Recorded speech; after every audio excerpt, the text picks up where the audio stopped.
পারস্য উপসাগরের নীল জলরাশি সেদিন স্বাভাবিকের চেয়ে অনেক বেশি শান্ত ছিল। ইরানের দক্ষিণাঞ্চলে একটি গুরুত্বপূর্ণ সামরিক বন্দরে সেদিন সকালটা শুরু হয়েছিল একদম রুটিন কাজের মধ্য দিয়ে। বিশাল বিশাল কার্গো জাহাজগুলো একের পর এক বন্দরে প্রবেশ করছিল, মালামাল খালাস করার কাজ চলছিল। বন্দর শ্রমিকরা নিজেদের দৈনন্দিন কাজে ব্যস্ত ছিল।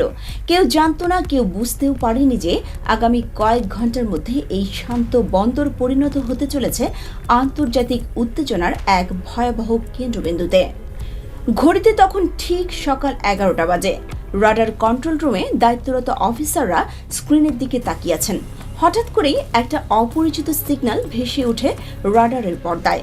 প্রথমে কেউ খুব একটা পাত্তা দেয়নি বিষয়টাকে। স্ক্রিনে দেখা যাচ্ছিল একটা ছোট মাছ ধরার নৌকা ধীর গতিতে বন্দরের দিকে এগিয়ে আসছে।